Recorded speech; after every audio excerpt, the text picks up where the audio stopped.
Hello everyone, and welcome back to When She Broke Us channel. Today, we have an incredible story, one that's dark, emotional, and shocking. It's a story about betrayal, humiliation, and the kind of heartbreak that leaves scars you can't see. We're sitting down with a man whose story will take you through a whirlwind of emotions, and I promise you, this is one you won't be able to look away from. From the first moment, through the betrayal, to the shocking aftermath, this is raw, unfiltered truth. So sit tight, make sure you're not alone for this one, and hear it straight from him. Let's start at the beginning. Can you tell us your name and a little about yourself, and then share your story with us? I found the receipt in her jeans pocket on a Tuesday morning, which is ironic because Tuesdays were supposed to be our day. The dry cleaner's slip was unremarkable, just a standard pink ticket with faded ink, but it was from a location 40 miles away, in a town I'd never heard her mention. I stood there in our laundry room, holding that slip of paper like it was evidence in a trial I didn't know I was part of, and felt the first cold whisper of something wrong creep up my spine. My name is David Chun. I'm 35 years old, and I'm an architect who makes a living noticing what doesn't fit. That receipt didn't fit. Sarah and I had been married for 7 years. We met at a coffee shop in Portland where she was reading Murakami and I was sketching building facades in a notebook that I thought made me look artistic. We were both 26, both convinced we were different from everyone else, both wrong about that in the exact same way. She worked in marketing for a tech startup, the kind of company that had ping-pong tables and called employees family, while paying them just enough to stay. I loved her laugh. This unguarded, snorting thing that embarrassed her but made me feel like I'd won something every time I heard it. That morning, with the receipt in my hand, I couldn't remember the last time I'd heard that laugh. I should have asked her about it right then. A normal person would have asked. But I'm not wired that way. My mother used to say I inherited my father's worst trait. The need to solve puzzles alone, to gather all the pieces before showing anyone the picture. So I photographed the receipt with my phone, put it back in her pocket exactly as I'd found it, and went to work like nothing had happened. The architectural firm where I worked occupied the 12th floor of a glass tower downtown. That day, I sat through a meeting about a shopping complex redesign and contributed nothing except strategic nods. My business partner, Marcus, a black guy from Chicago with an MBA and too much confidence in my judgment, pulled me aside afterward. "You good, man? You looked like you were calculating something's structural integrity in your head." "Just tired," I said, which wasn't exactly a lie. I've been tired for months, maybe longer. The kind of tired that sleep doesn't fix. Marcus studied me with those sharp eyes that had convinced 3 dozen clients to trust us with millions of dollars. "Sarah okay?" "Yeah." "Why?" "You've got that look. The one my brother had before his divorce." I laughed it off, but the word divorce hung in the air between us like smoke. That evening, Sarah came home at 6:30, same as always. She kissed my cheek, asked about my day, and started making dinner while I pretended to review blueprints at the kitchen table. I watched her move around our kitchen, with the subway tile backsplash we'd installed together, arguing good-naturedly about grout color, and tried to see what I was missing. She wore her work clothes. Gray slacks, a burgundy blouse, low heels she'd kick off the moment she sat down. Her dark hair was pulled back in a ponytail, revealing the small tattoo behind her left ear, a tiny compass rose she'd gotten on our honeymoon in Greece. Everything was familiar. Everything was wrong. "How was your day?" I asked, keeping my voice casual. "The usual chaos. Bennett wants to pivot the entire campaign because his wife saw some ad she liked." She rolled her eyes, and I searched that gesture for deception, hating myself for it. "I swear, sometimes I think about just walking away from it all." "And doing what?" She paused, knife hovering over a bell pepper. "I don't know. Something real." It was the kind of thing people say without meaning it, the verbal equivalent of sighing. But I filed it away anyway, another piece that didn't quite fit. The next 3 weeks, I became someone I didn't recognize. I checked her phone while she showered. Nothing suspicious, just work emails and texts with her sister about their mother's upcoming birthday. I looked at our credit card statements, all normal purchases, except for a few cash withdrawals that could have meant anything. I even drove to that dry cleaner 40 miles away one Saturday when she said she was having lunch with her college friend Jennifer. The place was closed, a faded for lease sign in the window. It had been closed for months, according to the guy at the convenience store next door. She'd lied about where she'd been. Small lie, maybe meaningless, but it was there, solid and undeniable. I started cataloging other things. She changed her shampoo to something expensive I didn't recognize. She went to the gym more often at odd hours. Twice. I came home to find her laughing at her phone, quickly minimizing the screen when I entered. When I asked who she was texting, she said just work stuff, with a smile that looked practiced. Marcus noticed my distraction. During a presentation to a potential client, a hotel chain looking to modernize their properties, I lost my train of thought mid-sentence, staring at a photograph of a happy couple in the mock-up slides. David's been working around the clock on this, Marcus smoothly interjected, taking over. He saved the meeting and afterward, in his office, he shut the door. What's going on? Nothing. Bullshit. You're drowning, and I need to know if you're going to take this firm down with you. I almost told him everything. Instead, I said, Sarah and I are going through something. You fighting? No, that's the problem. Marcus leaned back in his chair, fingers steepled. My ex-wife cheated on me. You want to know how I found out? I didn't. She told me. Just came out and said it one night over pasta. You know what the worst part was? The relief I felt. Because finally, something made sense. His words hit me like a diagnosis I'd been avoiding. The breaking point came on a Friday in late September.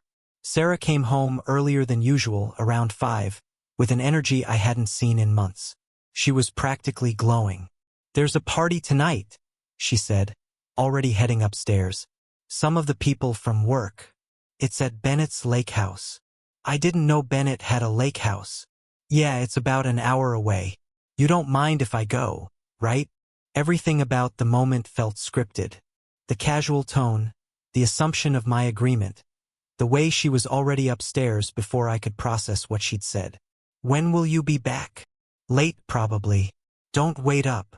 Her voice floated down the stairs, disembodied. I sat on our couch, the one we'd spent 3 weekends shopping for, and felt something inside me crystallize into certainty. This was it. Whatever was happening, it was happening tonight. Actually, I called up, surprising myself. I think I'll visit my brother in Seattle this weekend. Haven't seen him in a while. Sarah appeared at the top of the stairs, and for just a second, less than a second, something flickered across her face. Relief? Guilt? It was gone before I could name it. Oh, okay, that's great. Tell Kyle I said hi. She disappeared back into our bedroom, and I heard the shower start. I pulled out my phone and texted my brother. Can I crash at your place this weekend? Need to get away. His response came immediately. Always. Everything okay? I didn't answer. When Sarah came back downstairs, she transformed. She wore a black dress I'd never seen, something that probably cost more than I wanted to know. Her makeup was different, more dramatic. She looked beautiful and like a stranger at the same time. Have fun, I said, and meant it to sound normal but heard the edge in my voice. She kissed me, and her perfume was wrong. Not the scent she usually wore. You too. Love you. Love you too. I watched her drive away in her silver Honda Accord, and when her taillights disappeared around the corner, I did something I'd been planning without admitting I was planning it. I went upstairs to our bedroom and started looking, really looking, for what I didn't want to find. Her laptop was password protected, but I knew she used the same password for everything. Our wedding date plus her mother's maiden name. I was right. I felt sick about being right. Her email revealed nothing at first. Work correspondence, online shopping confirmations, newsletters she never read. Then I noticed the archive folder, hundreds of messages filed away. I clicked on one at random, dated 3 months ago. It was from someone named A. Morrison with a subject line that just said, "Tonight." I opened it. "Can't wait to see you. Same place, 8 p.m.? You make everything make sense."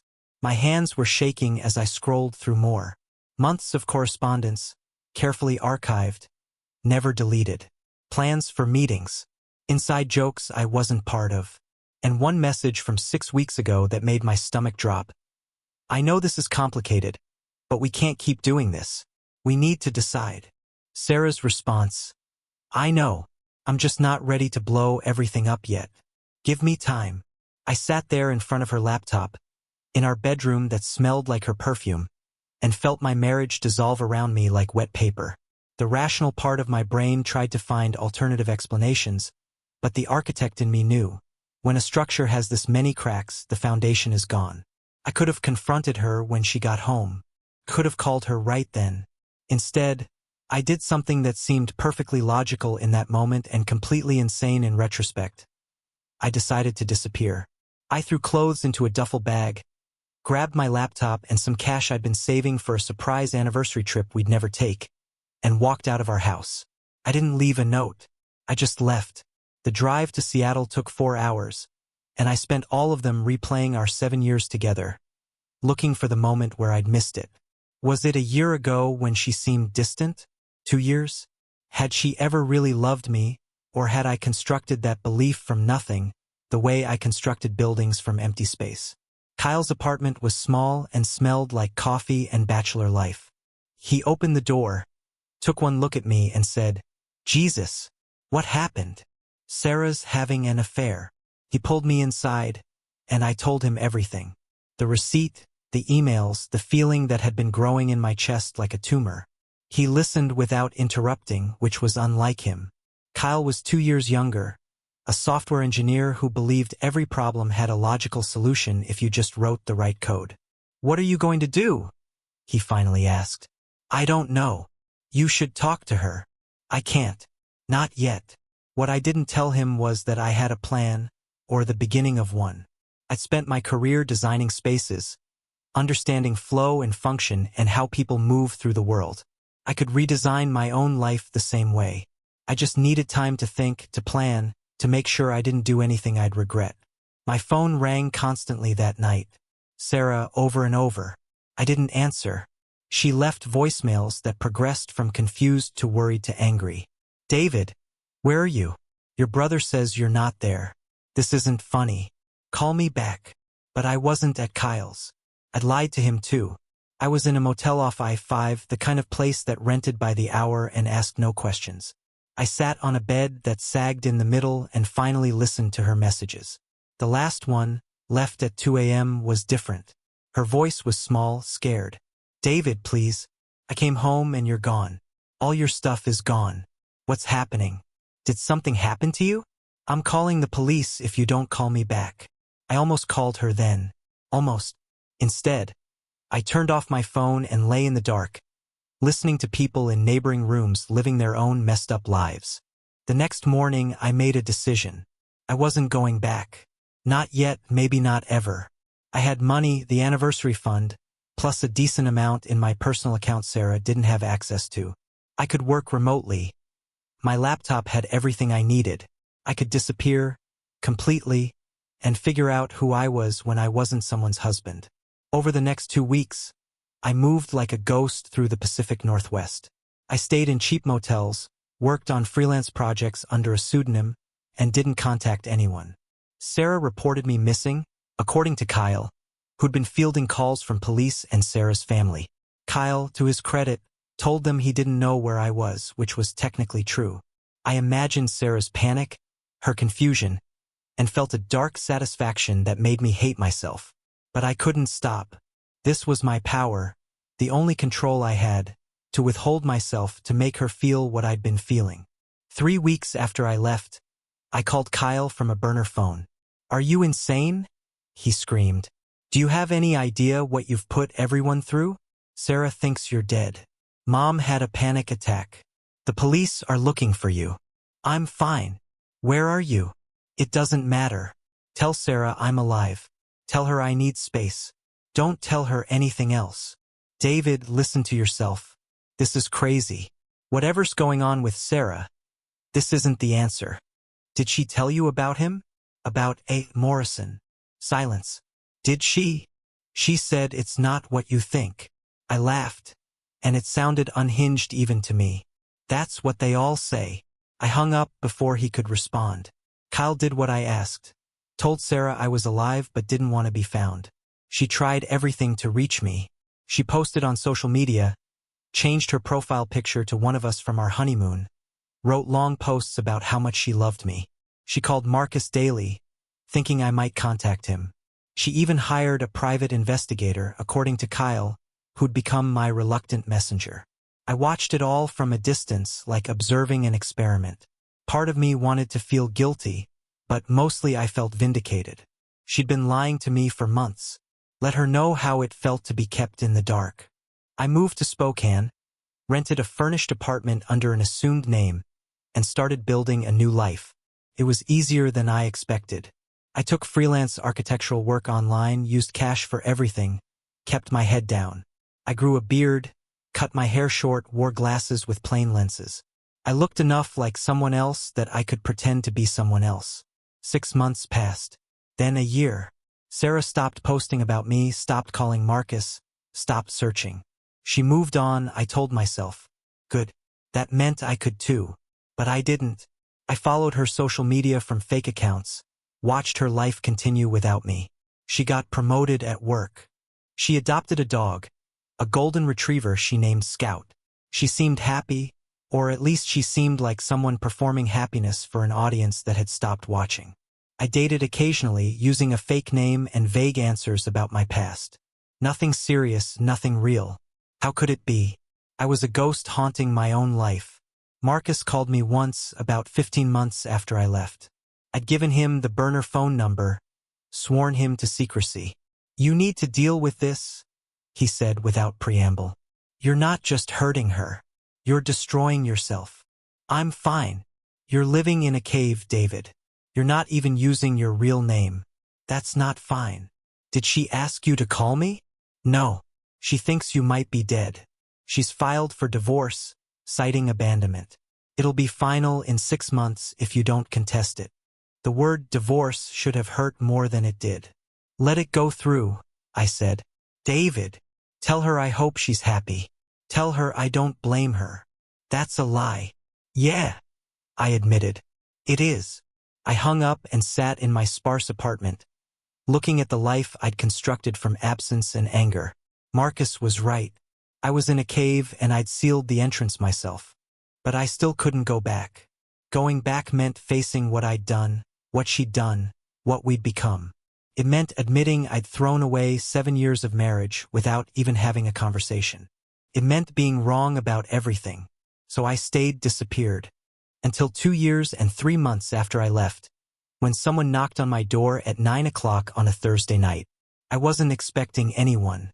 I never expected anyone. That was the whole point. I looked through the peephole and saw her. Sarah. She'd found me. My first instinct was to not answer, to wait until she left, to disappear again. But I was tired. So tired. And seeing her there, looking older and thinner and wearing a coat I didn't recognize, I realized I'd been waiting for this moment since the night I left. I opened the door. She stared at me like I was a hallucination. I'd changed, the beard, the short hair, the 20 pounds I'd lost. We stood there, looking at each other across a threshold that felt wider than any distance I'd ever designed. "Hi," she said, and her voice cracked. "How did you find me?" "Your brother finally told me. Last week. He said he couldn't keep lying for you anymore." She wrapped her arms around herself. "Can I come in?"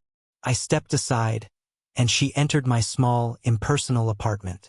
She looked around at the bare walls, the second-hand furniture, the absence of anything that made it a home. "This is where you've been living?" "Yeah. For 2 years. 2 years and 3 months. She turned to face me, and I saw tears streaming down her face. "Why, David? Why did you do this to us?" And there it was, the question I'd been asking myself for 27 months. I had a dozen answers prepared, accusations lined up like ammunition. But standing there, looking at her cry, I couldn't remember why any of them had seemed important. "I found the emails," I said, "from A. Morrison. I know about the affair." Sarah's face went through several expressions. Confusion, realization, something that might have been relief. She sat down on my couch without asking, and I remained standing, needing the height advantage. Alex Morrison, she said slowly, is a woman. She's a therapist. The world tilted. What? I was seeing a therapist, David. For 2 years before you left. Dr. Alexandra Morrison. That's who I was meeting. That's what the emails were about. I felt my knees weaken. I sat down in the chair across from her, my mind racing through the emails, recontextualizing every word. Why didn't you tell me? Because I was embarrassed. Her voice rose, years of pain flooding out. Because I was depressed and anxious and I didn't know how to talk to you about it. Because every time I tried to tell you something was wrong, you'd suggest solutions instead of listening. Because you were always so fucking sure you could fix everything, and I couldn't be broken around you. The dry cleaner receipt. Her office was in Maplewood. I told you I was going to lunch with Jennifer because I didn't want to explain why I was driving an hour each way to see a therapist. The party at Bennett's Lake House? There was no party. I'd scheduled an emergency session because I was planning to ask you to go to couples therapy with me. I'd finally worked up the courage, and I came home to find you gone. Every piece of evidence I'd collected, every conclusion I'd drawn, reformed into a completely different picture. The expensive shampoo was because her therapist suggested self-care. The gym at odd hours was because exercise helped her anxiety. The laughter at her phone, probably memes from her sister trying to cheer her up. I thought you were having an affair, I said, and my voice sounded hollow. I know, Cal told me. David, you disappeared for 2 years because you thought I was cheating on you, and you never asked. You just left. I couldn't ask. I couldn't face it. So instead you made me think you were dead. Do you know what that did to me? I thought you'd killed yourself because of something I'd done. I replayed every conversation we'd had that week, looking for the moment I'd failed you. Your mother stopped speaking to me for months because she blamed me for your disappearance. I had to identify your jacket when police found it near a bridge. I planned your memorial service. The weight of what I'd done crashed over me.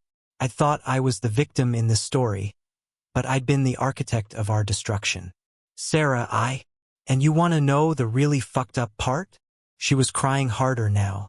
Part of me is glad you left, because it made me realize I'd been so unhappy that I wasn't even surprised. When you vanished, some part of me thought, of course he did. That's exactly the kind of thing he'd do. Solve the problem by removing himself from the equation. That's not fair. Fair. She laughed bitterly. You want to talk about fair? You ghosted me for 2 years, David. You let me grieve you while you were alive and hiding and apparently keeping tabs on my social media from fake accounts. Don't talk to me about fair. We sat in silence, the ruins of our marriage between us. Why did you come here? I finally asked. She wiped her eyes with the sleeve of her coat. Because the divorce is almost final. Because I needed to see you one more time before it was officially over. Because I needed to know if there was any part of you that regretted what you did. I regret everything. That's not the same as wanting to fix it. She was right. I'd spent 2 years punishing her for a crime she didn't commit, and somewhere in that time, I'd forgotten how to be the person she'd fallen in love with. Maybe that person never really existed. Maybe I'd been designing him the same way I design buildings, carefully constructed to hide the empty space inside. I don't know how to fix this, I admitted. You can't. It's not fixable. She stood up, and I realized she was leaving. I just needed you to know something. When you left, you took the version of myself that I was fighting so hard to become. The one who could be honest, who could ask for help, who could be imperfect around the person she loved. You made me believe I was right to hide who I really was. I'm sorry. I know. But sorry doesn't give me back 2 years. Sorry doesn't make this okay. She walked to the door, then turned back. The divorce papers will be final next month. You don't need to contest them. You don't need to come back. You don't need to do anything except stay disappeared, like you wanted. Sarah, there's one more thing you should know. She hesitated, her hand on the doorknob. That last night before you left, I wasn't at a party. I was at Dr. Morrison's office. We were role-playing how I'd ask you to come to therapy with me, because I was so scared of your reaction. I came home ready to have the most important conversation of our marriage, and you were already planning your exit. You'd already decided I was guilty without giving me a chance to defend myself. I saw the emails. They seemed. You saw what you wanted to see. You built a case like you build buildings, David. Perfect blueprints, no room for human error. Except people aren't structures. We're messy and complicated. And sometimes the truth is simpler than the conspiracy theories you construct. She opened the door. Do you love him? I asked suddenly. Is there someone else now? She looked at me with something close to pity. There's been someone else since you left. Me. The version of myself I became when I stopped waiting for you to come back. She's not perfect, but she's honest. She doesn't hide. She doesn't run away. Sarah walked out of my apartment and out of my life, and I let her go. After she left, I sat in that chair for hours. I thought about the emails I'd read, the conclusions I'd drawn, the life I'd abandoned based on incomplete information and my own cowardice.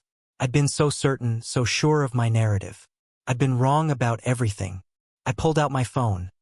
My real phone, the one I'd kept turned off in a drawer for 2 years, and turned it on. It took several minutes to power up, and when it did, I had 1,247 text messages, 823 missed calls, and 156 voicemails. I scrolled through them, watching my wife's panic turn to grief, turn to anger, turn to acceptance. The last message, from 18 months ago, whoever you became, I hope you're happy. I hope it was worth it. I'm done waiting. I wasn't happy. It wasn't worth it. And she was right to be done. The next morning, I called Marcus from my real number. Jesus Christ, he breathed. David. Yeah. Where are you? Spokane. I've been here the whole time. Sarah said she found you. She said you looked like a stranger. I am a stranger. To her, to myself. Marcus, I fucked up. Bigger than I knew it was possible to fuck up. Yeah, you did. No judgment in his voice, just fact. What are you going to do now? I don't know. Come back, I guess. Face what I did. The firm is doing fine without you. I bought out your share. Kept your name on the door in case you ever came back to your senses. He paused. You know everyone thinks you're dead or in witness protection or something? I know. It's going to be weird, David. You can't just stroll back into Portland like you've been on vacation. There are consequences to what you did. I know that too. I did go back eventually, sold the Spokane apartment, shaved the beard, returned to a city that had moved on without me. My mother cried and then wouldn't speak to me for 3 months. My father just looked disappointed, which was somehow worse. Friends I'd abandoned treated me like a ghost made solid. There but not quite real. I went to therapy, Dr. Morrison actually, at Sarah's suggestion through Kyle. She was professional about the whole thing, never mentioned how her emails had been the catalyst for my disappearance.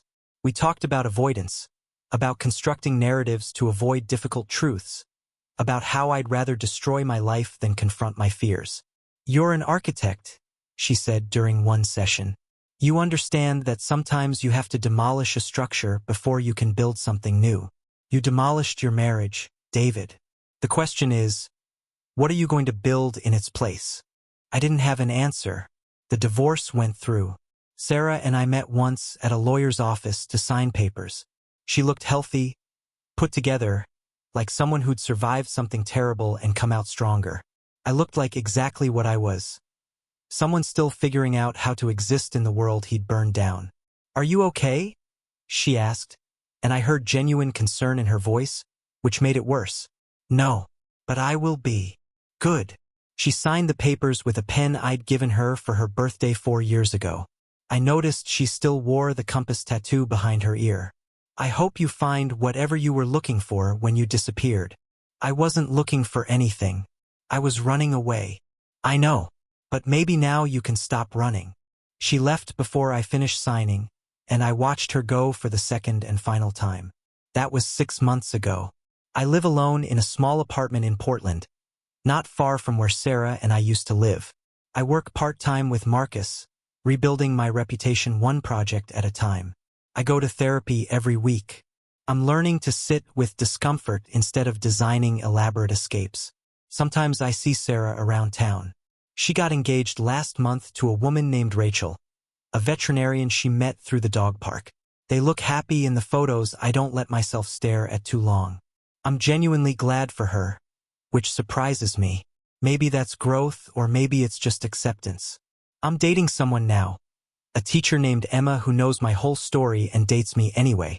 She says I'm too much in my head, that I overcomplicate things, that sometimes a receipt is just a receipt. She's probably right. We're taking it slow, which is healthy, but also because I'm terrified of fucking it up the way I fucked up everything else. Last week, I ran into Sarah at the grocery store. We stood in the produce section, awkward among the organic apples, trying to figure out how to be two people who used to be married and now weren't. "You look good," she said. "Better. Thanks. So do you. I heard about the engagement. Congratulations." "Thank you." She hesitated. "David, I need to tell you something. That night before you left, I wasn't just preparing to ask you to therapy. I was going to tell you I was pregnant." The world stopped. "What?" "I had a miscarriage 3 weeks after you disappeared. I was alone when it happened in our house, calling for you even though I knew you weren't coming. Dr. Morrison helped me through it. But..." She trailed off. "I thought you should know. Before we're completely done with each other." I couldn't speak, couldn't move. The weight of what I'd missed, what my disappearance had cost, crashed over me like a wave. "I'm so sorry," I finally managed. "I know you are. We both are. For a lot of things." She touched my arm briefly, a gesture that felt like forgiveness or closure or both. "Take care of yourself, David." She walked away, and I stood there among strangers doing their shopping, holding a basket of food I didn't remember picking out, trying to process the final piece of information that reframed everything once again. I could have been a father. We could have rebuilt our marriage around that. Or maybe it would have crumbled under the weight anyway. I'll never know, because I chose to disappear instead of asking a single honest question. That's the thing about running away. You think you're escaping your problems, but you're just creating new ones. You think you're protecting yourself, but you're just building a prison with better walls. You think you're the hero of your own story, but sometimes you're just the asshole who couldn't handle a difficult conversation. I'm learning to live with that, to be the person who did something unforgivable and has to keep living anyway. To understand that sometimes the person you hurt most is yourself, and that realization doesn't absolve you of hurting others. Emma asked me last night if I still love Sarah. We were lying in bed, that dangerous intimate space where truth has nowhere to hide. "I love who I thought she was," I said. "I'm not sure I ever knew who she actually was." "Do you think you know who I am?" "I'm trying to, and trying not to fill in the blanks with my own fears." "That's progress," she said, and kissed my forehead like I was something fragile that needed careful handling. Maybe I am. I still think about that night sometimes. The night I chose to walk away instead of walking upstairs and asking Sarah what was wrong. I think about all the parallel universes where I made different choices, where I trusted instead of suspected, where I communicated instead of catastrophized. In one of those universes, maybe I'm a father. Maybe I'm still married. Maybe I'm happy. But I'm in this universe, the one where I vanished for 2 years and destroyed the best thing in my life because I was too afraid to ask a simple question. Are we okay? We weren't okay. But we could have been if I'd given us a chance. Sarah came to my doorstep pleading, but not for what I thought. She was pleading for me to understand, to see her as she really was, to acknowledge the damage I'd done. And in that moment I finally did. Too late, but I did. That's my story. No hero, no villain. Just two people who loved each other badly and paid the price. I can't go back and fix it. Can't redesign the blueprint of our marriage with the knowledge I have now. All I can do is move forward, carrying the weight of what I did, trying to be better for the next person who trusts me with their heart. Some nights, when I can't sleep, I imagine different endings. Ones where I knock on her door with flowers and an apology. Ones where she takes me back and we rebuild. Ones where I'm brave instead of broken. But this is the ending I got. Sarah moved on and found happiness with someone who deserves her. I'm learning to live with myself, which is harder than it sounds. And somewhere in Portland, there's a dry cleaner receipt that changed everything because I was too afraid to ask what it meant. That's the vanishing act I performed. Not just disappearing from her life, but from my own. And the real trick, the one I'm still learning, is how to reappear. Wow. That was an incredibly intense and emotional story. Thank you for trusting us and sharing such a personal and painful experience with such honesty.